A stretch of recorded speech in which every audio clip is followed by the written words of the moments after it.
Hey guys, join my wife and I as we review One Piece chapter 1147. Are you ready, Landis? Yes. Okay, awesome. So, chapter recap. What do you remember from the chapter? So, Saul is kind of knocked out in that bed of thorns from the Holy Knight. Yep. Robin and Chopper are kind of hiding there with him. Yep. And Gunko is... AKA Pointy Arrow Girl. Yeah. She's captured most of the Straw Hats. Right. Not Luffy, Sanji, and Zoro. Right, they're still below. Because they're still below. With Loki. This bad boy. But most of them, she's captured, and then she has them kind of like tied up or whatever. Mm-hmm. And I know Brooke has some moments in here. Yes, apparently Gunko is a fan of Brooke's music. What do you think about that? It's hilarious. So it reached all the way as far as Marijois. Yeah. Up on the red line. Yes. It's kind of crazy. And let's see, Old Man Summers, who's like the really like sick-minded gross Holy Knight. Yeah, they're all kind of messed deranged, up. Yeah, but this guy especially so. So he radios all of Elbaf, and he threatens to kill the captured kids, right? Because they have the 10 kids. Mm-hmm. So he threatens to kill them unless the giants agree to fight with the world government in the coming war. And then, let's see, the old giant pirate crew with Dory and Broggy, right? That's their names. So they crash their ship because they get distracted, basically. Yeah. So that They're happened. getting attacked by like someone's mom. Right. So we're probably not going to see like them like in the fight at all. So that's okay.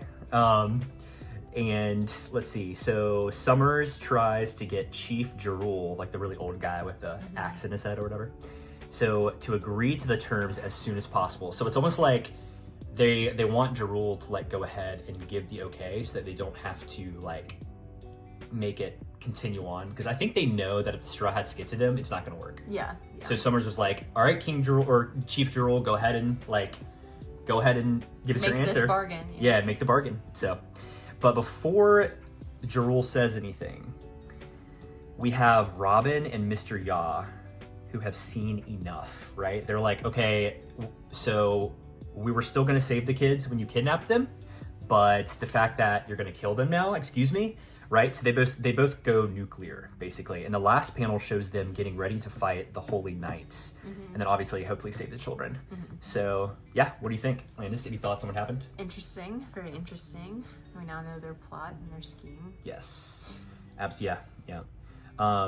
So what was a moment that really stood out to you in the chapter?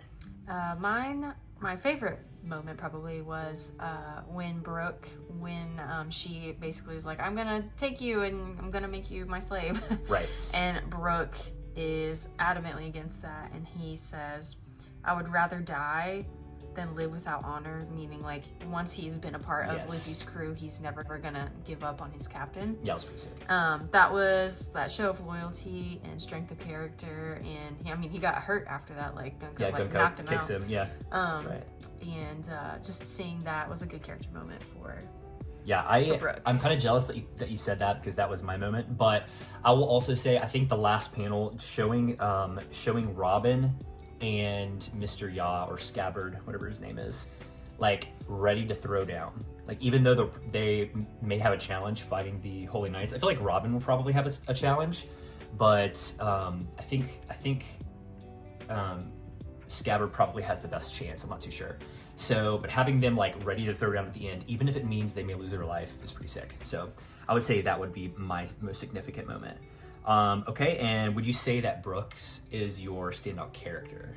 Yeah. Probably because Brooke, of that. Yeah, Brooke is, and also Robin at the very end, since she's so willing to fight to save these children. Right. Pretty cool. Yeah, absolutely. Yeah, I think mine would be Brooke too. I'm not even going to try to say another one, because Brooke, that was like such a cold moment. And Brooke always has those cold dialogue moments, right? It's not always like his fighting that is like a full panel, like showpiece, epic moment, right? It's always like something he says. Like when he is defiant against Big Mom, right? Yeah. And says something like, well, that's unbecoming of a young lady. Yeah. Like showcasing that he's older than her and like she needs to sit down was epic. He's the oldest and the most mature out of all of them. Absolutely. Yeah, that was pretty sick. All right, so what are your predictions for the next chapter? Next chapter, I really hope we see Mr. Ya and Robin fight, throw down, kick some booty. Yeah. Do you think, like, how far do you think they'll go? Do you think? I think they'll get pretty far. I don't know if they can win the fight without Luffy and Sanji and Zoro being there. Right. Especially since like Jinbei and all the others are like all tied up. Yep. So they might need some backup, but I'm excited to see what's gonna happen with Loki because he's still down below, like very injured. Excited to see what he's gonna do, what his powers are. Maybe he's gonna come into play. I don't know. Yeah, and I feel like even though it seems like he's on Luffy's side right now, I do think he is like a third party. So I don't think he's just gonna just kick the Holy Knights out of Elbaf. I think he's still gonna end up fighting Luffy and them. So it may be like a three-way battle. So, but yeah, awesome. All right, well, that's it for next week. That does it for our weekly One Piece chapter review, guys. Thanks to all of you supporting the channel. We plan on doing a One Piece chapter review every week or whenever they, have chapters. I think the next one drops next week. So it's been 2 weeks technically. But yeah, be sure to like, comment, and subscribe for more, guys. And thank you so much for watching.